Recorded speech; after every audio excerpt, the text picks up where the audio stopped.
Hello, my Aloha tribe, and welcome to the Aloha Perspective. Happy Wednesday! It's Wednesday! I was not on yesterday, so we are going to do the Self-Care Wednesday ritual deck today and self-love lesson number 20 of 30.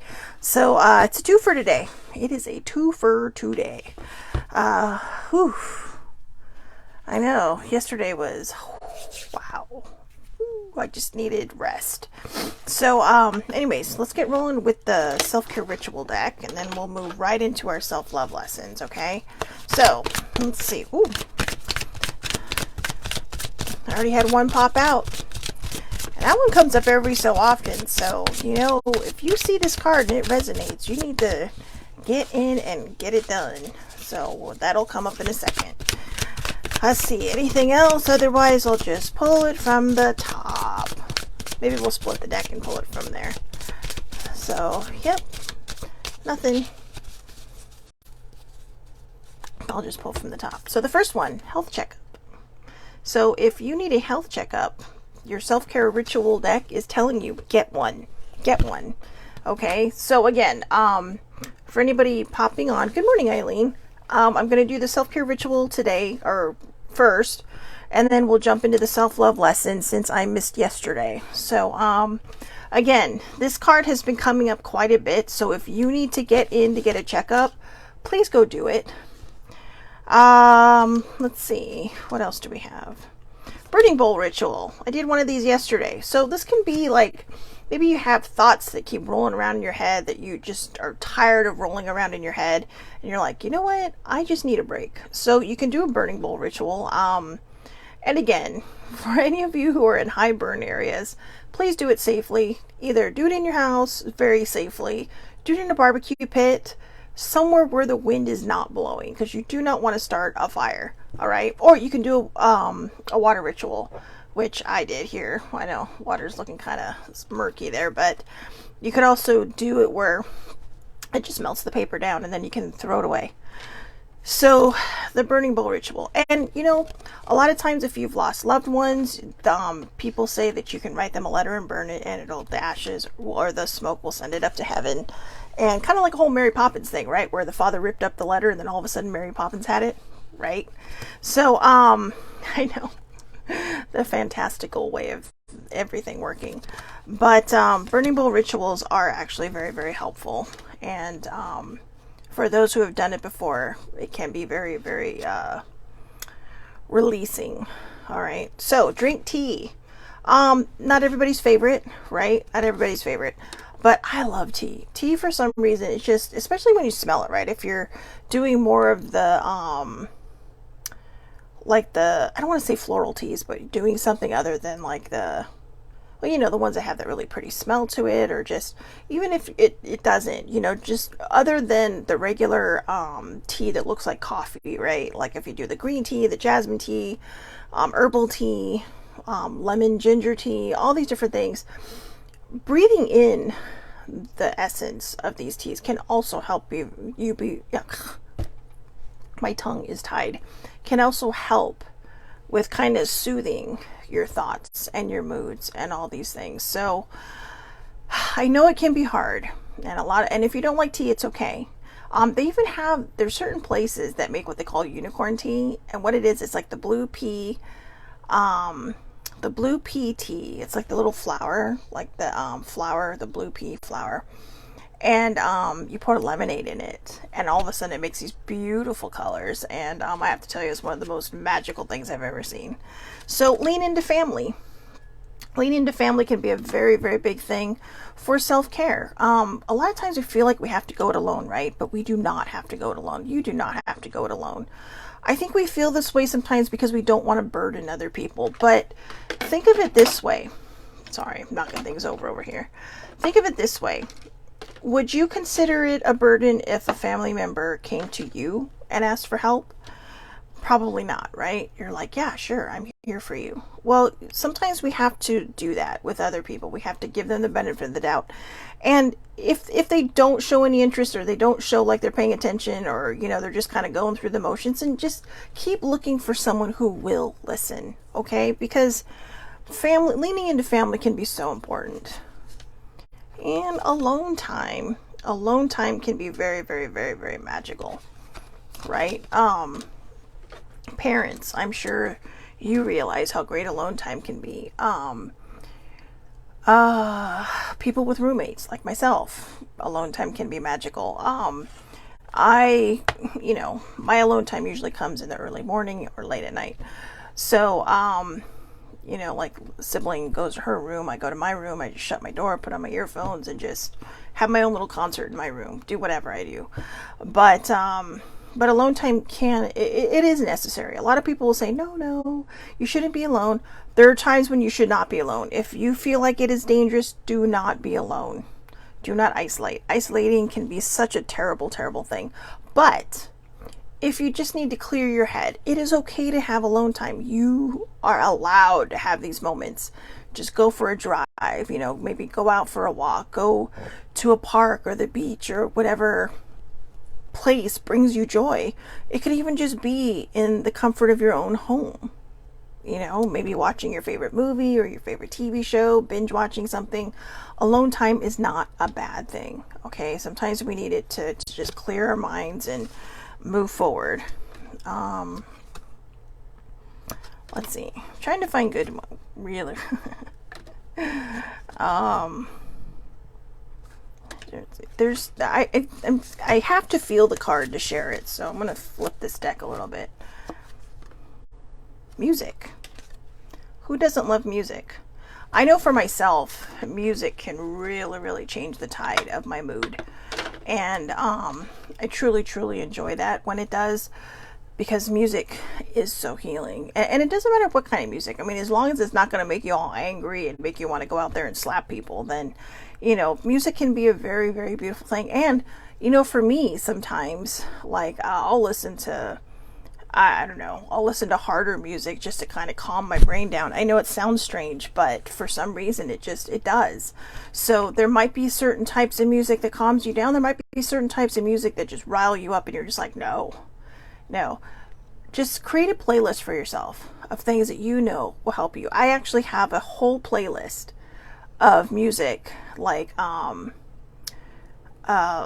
bands like Metallica, Guns N' Roses, and all that. And it's actually called the I'm Agitated playlist. And believe it or not, it calms me down. And I think maybe because the music feels so aggressive in certain ways, not all the music. I'm not trying to say anything bad because these are songs I love. But I think because it's so hard and so loud, it just kind of settles my brain. It's kind of like it's making it okay to have had that feeling, but now it's time to let it go. And it helps. It helps with my agitation. So, and a lot of times I think that's actually anxiety. So there you go. But I also I love all kinds of music. I love music across the board. I admit, not a big rap fan, not a big country fan, but most music, and I do like some things from those genres, but I just, across the board, even soundtracks. I love soundtracks. My dad kind of got me into that, but it's just whatever tickles your funny bone, whatever tickles your fancy, then go for it. All right. So, that's it for the SelfCare Ritual deck. Here's the last one. Nourish your temple. Be kind to your temple. It's okay to have fun foods every so often, and I really need to listen to this myself because I'm not very good at being healthy. I try to, but being a recovering emotional eater, I think I went from trying to not be an emotional eater to using it as an excuse now. So now I have to get serious on my health. And I'm working on it. So, it's a slow process and you don't want to force yourself out of your comfort zone, because when you do that, you tend to spiral back in the wrong direction. So it's really about baby steps for me. So, and I'm sharing that because, as you know, on The Perspective, I share my story to help other people heal theirs. And I find that if I'm open and honest about the things I go through, it might give somebody else the courage to do so. And that doesn't mean you have to go out there and share your story. What it means is that it's giving you the courage to heal in your own story. And, if you choose to share it with other people, then that's great, because, then you might be helping someone. But it doesn't mean you have to put it on blast like I do. And like I said, the reason I do that is because I have the gift of gab. And things just come to me, and this comes very natural to me now. So, like I said, I share my story to help other people heal theirs. Now, what's interesting is I skipped yesterday. I did not do perspective yesterday. I was just kind of like, no, I'm just not feeling it. I was really, really tired from my vacation. I probably got 3 hours of sleep every night, 4 hours if I was lucky. And that was uninterrupted sleep. And I just, I think there was a lot of, my body was just recalibrating. There's something about the mountains that just makes you grow personally. And because of that, I think my whole body was just shifting. And so it made it hard. But what's interesting is that as I'm reading today's lesson, it actually fits better for Wednesday. So as they say, everything happens for a reason. So lesson number 20 on Self-Care Wednesday is, how can you give yourself a break today, mentally, physically, or emotionally? So again, self-love lesson number 20 of 30. How can you give yourself a break today, mentally, physically, or emotionally? I'm just going to refer back to yesterday. Yesterday, I did all of that. I gave myself a break mentally, physically, and emotionally. I turned off all my alarms on Monday night. I didn't post that I wasn't doing a perspective because a lot of times people worry. So I figure people see it or they don't see it, and they figure if they don't see it, then they're probably just like, oh, well, maybe it'll pop up later. But I did not do one yesterday. And like I said, on Monday night, I turned off all my alarms that were meant to go off. I have different alarms for different things.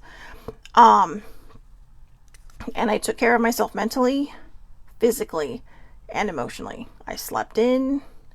I faced my feelings, my emotions that were kind of just coming up and ready to come out and to be healed, probably some once and for all, and not to deal with again.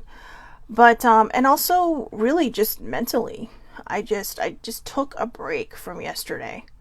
I took a break from the week, and I zoned out. Like I said, I slept for a really good part of the day, so I really think I'm finally catching up on my sleep I did not get last week. And I took care of myself. It was like a straight up jammy day, I know, in the middle of the week. Well, sort of middle of the week. But it was something that I needed. And if you have that opportunity, whether it's during the week or if you work during the week, maybe on your day off, sometimes we have to put aside life to take care of ourselves. And like I said, it's almost perfect that I didn't do a perspective yesterday, because I really feel that today's lesson truly goes hand in hand with Self-Care Wednesday, taking care of yourself mentally, physically, emotionally. A lot of times we forget to do that. We might work out, we might, maybe we have therapy, but what are we doing about our emotions? A lot of times one of these things falls by the wayside. You may be taking care of yourself physically and emotionally, but what about mentally? Now, I know a lot of you are going to say, well, mentally kind of goes along with emotionally, doesn't it? They really kind of do, but they're also still a separate entity from each other. You may have okay, I have all these tools on how to get through, this mental block I might be having. But then you forget about the emotions that are involved and you push them down because you don't want to deal with them. And the emotions could be from something that is long thought to have been healed, but hasn't been yet. So, and physically as well. A lot of times we don't take care of ourselves physically. It can cause emotional and mental problems because, maybe you feel like, oh, well, I should be out there doing this, that, and the other, but I'm so tired. And, that could work on all different parts of your psyche. So when it comes down to it, how can you give yourself a break today? And then again, in parentheses, mentally, physically, and emotionally. Give yourself some compassion. Give yourself some grace. Allow yourself to really just kind of be seen by you. Don't push yourself out of your comfort zones when you're feeling this way. Because you need to take care of yourself. So, it's okay to get comfortable in this little situation, but don't live there. You know, give it a little moment and then get back to your life. And sometimes when we just pay attention to our mental well-being, our physical well-being, our emotional well-being, we actually truly do ourselves a favor in that respect, because you're taking a moment to see you and to see and meet your needs. And sometimes it's really what it's all about, is just meeting your own personal needs. There are times when we spend so much time taking care of other people that we forget about ourselves. Okay, so again, how can you give yourself a break today? Mentally, physically, and emotionally. Give yourself some compassion, give yourself some empathy, give yourself some grace. And don't be ashamed of it. Don't feel guilty about it. Just take a deep breath and relax. Okay, so this is a very, very short perspective today, but I pretty much said all I have to say on that one. There's not a whole lot more. So I hope everybody has a wonderful, wonderful day today. Take care of yourselves. It's hump day. So hump day. It's hump day. So, just see yourself through. Okay. And like I said, give yourself some compassion, empathy, and grace. All right. So I'll see everybody back here tomorrow for lesson number 21 of self-love. 8:30 a.m. Pacific Daylight Time, Facebook Live. They are all public. Anybody can watch, or you can catch me on a replay on YouTube under the Aloha Perspective with Shelly Marie Lucas. And I do also share this to my Facebook page, the Aloha Perspective. All right. I hope everybody has a wonderful, wonderful day. Thank you so much for watching. It's Self-Care Wednesday mixed with self-love. So do both for yourself today. You will thank yourself later. Have a great day.